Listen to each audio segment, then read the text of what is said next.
Hello and welcome back to the channel. Now I bet you weren't expecting to have another video up so soon, but don't worry, this is really not the third part of the Stuka build. Rather think of it as an extra on the side. And the reason why I'm making this video is because there was a comment on one of my other ones asking me to make one about these stands that I'm using. So here it is. But first things first, if you are interested, I'm actually selling these stands, which I designed and 3D print myself. You can find these in three places. One is my own website, the other one is Etsy, and the third one is eBay. All links you can find in the description below. But enough of the self-promotion, let's talk about the stand a bit.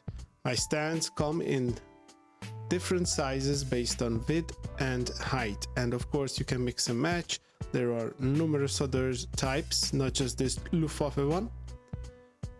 And these come with a 3 and a 5mm pin tops. But optionally you can get them with magnetic tops, where you have the one magnet in the stand itself on the top part, and then you put the other magnet into the plane or whatever you want to have on the stand. Well, probably not a Tiger tank, right? Anyhow, you can see that in action in my build video of the Mackie 202. All my stands are printed in PLA plus grey plastic with a 0.4mm nozzle and a 0.12 layer height, which might not mean too much for some of you. But let's not waste any more time and let's get into it and see what this is all about. And as I said, my stands come with a stand, of course, one rod, and well, in this case just one pin, but you get two. So you get this 3mm one and the 5mm one, because depending how big your bird is, you might want to have a more thicker, more sturdier pin, but that means that you need a bigger hole as well. And I know that some of you might not want to drill holes into your precious warbirds, which it's completely understandable.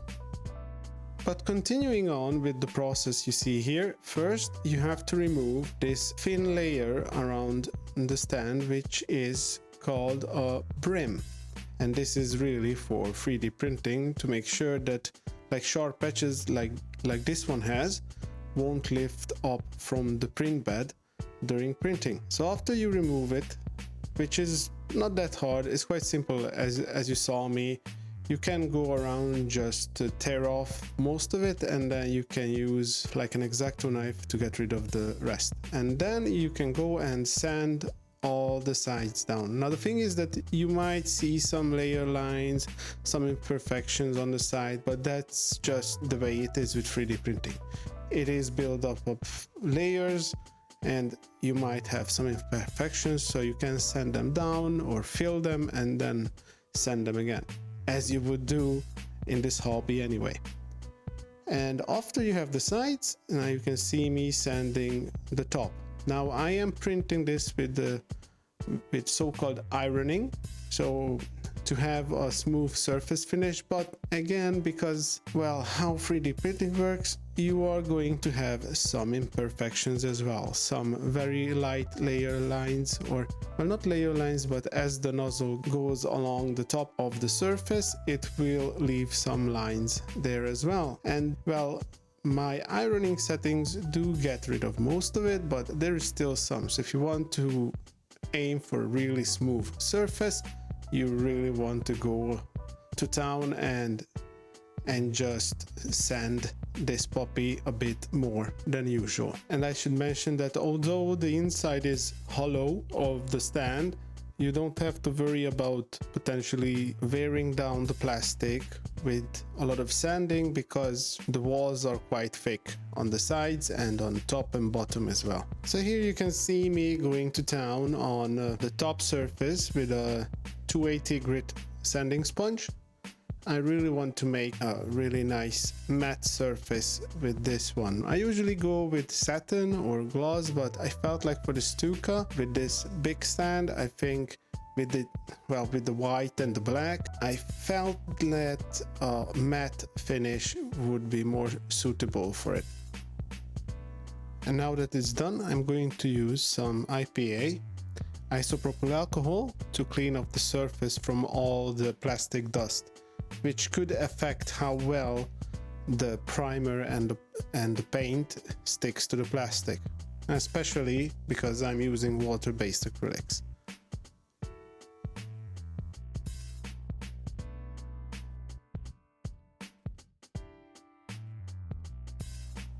Now, after finishing the stand, I am going to divert my attention to the rod, and by using some water, I'm making sure that the plastic dust is not going to fly everywhere, because I am going to sand this sucker really hard to make the surface nice and smooth. And I'm going to sand it so hard that I'm going to even drop the sponge right about now. There you go.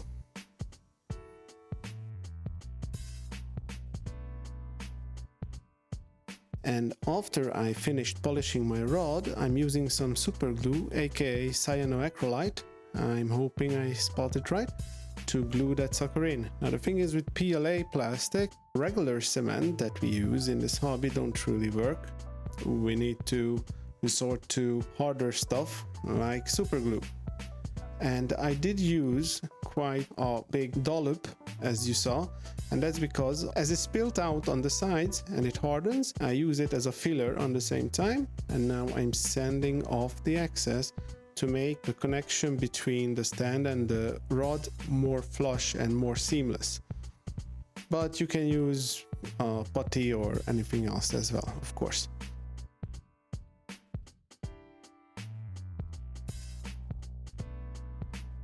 And now we are going to focus on the pin top. As I said, this is a 3mm pin. This is quite good for 1/72 scale ones or even 1/48 ones, fighters and whatnot. But of course you can see me using it with a 1/35 scale Stuka, which is quite a big bird, and it still holds it quite nicely. Anyway, after I trimmed off the excess, so-called brim, now I'm using some file to sand off a bit more.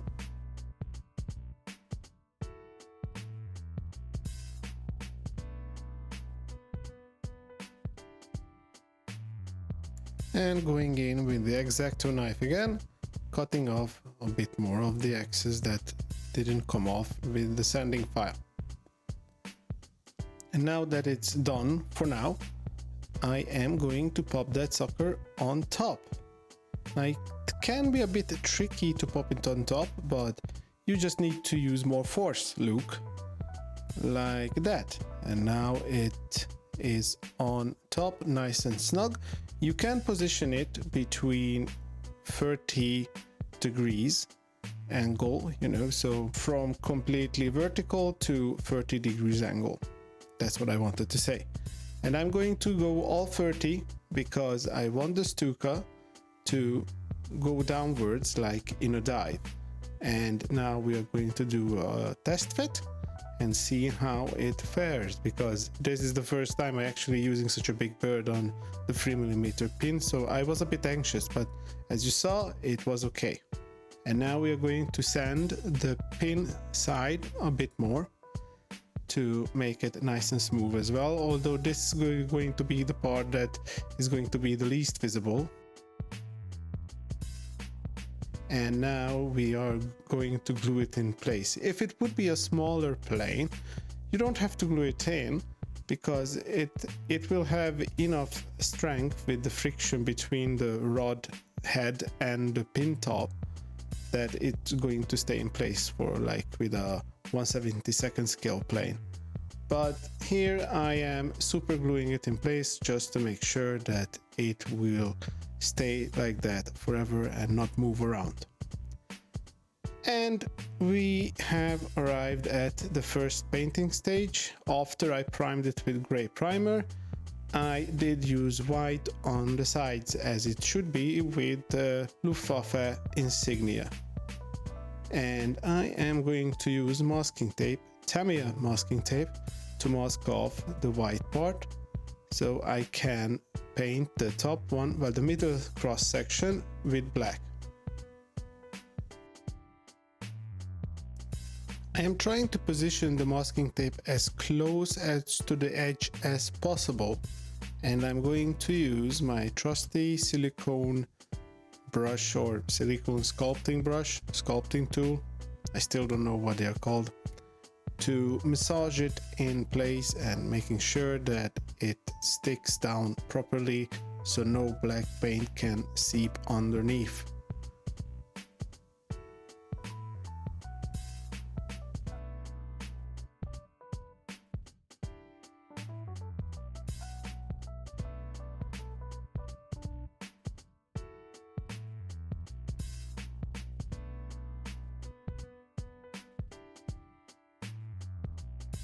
And now here you have it, everything is masked up properly and all is left to do the paint job.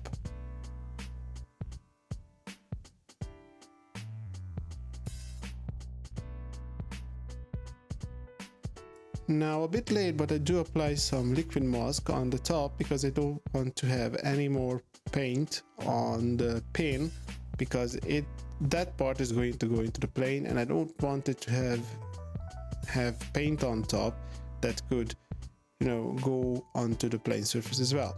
And now is the final reveal. We are going to take off the masking tape and see how well we did with the mask.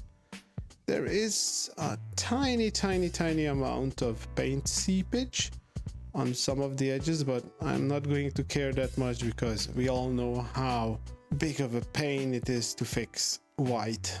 And yeah, I am not going to bother. I think it is passing the test of good enough. Now we take off the rest, and yes, it is a bit glossy here, more satin I should say, especially the black in the middle, but I am going to go over with a matte coat afterwards, which I didn't really record, so you're not going to see that, but you have to trust me on this one. It is going to be matte, but as you can see, it's quite nice with the satin finish as well, especially the difference between the matte white and the satin black. It does give nice contrast. Maybe I should have left it like that. Anyway, that's it for the video about the stand that I built for the Stuka. I hope that you liked it, and I specifically hope that I piqued your interest, hopefully, and you might want to have a look either in my website, in my Etsy store, or on eBay to buy some of my stands, or maybe something else, because beside these roundel and insignia stands for planes, I do have other types as well. I do have stands as silhouettes, plain silhouettes. The range of them is quite small for now. I just have a couple of Americans and 1-2 British planes, but I'm going to extend the range, of course, with more and more planes over the coming months. And then I have wall mounts, which really didn't sell that well, so I might take them off, or I have to redesign them because they weren't that good in terms of piquing interest of others. And then I do have some holders like Tamiya and Mr. Hobby Cement glue holders and Microset Microsol holder. And the good part is that you can actually daisy chain them together if you like. So you have modular ones, and then you can put these together into one big holder, and then you can hold all your different glues and whatnot that which come in the Tamiya bottle. For example, even the Tamiya or the AK panel liners, they come in the same bottle. So the Tamiya glue holder is not just good for the glue, but it's good for AK glue, and it's good for their panel liners and whatnot. And the same goes for Mr. Hobby ones. They are good for like other types of Mr. Hobby products which come in the same bottle. And of course I do have other things in my mind that I still need to design and develop until they can go on to the market and being sold. But I'm not going to spill the beans just yet. You will have to keep an eye out on my stores and then hopefully be surprised. Or not. It's really up to you. But anyway, enough of the marketing and the promoting. Please like and subscribe. And of course, Stay tuned for more. Bye bye.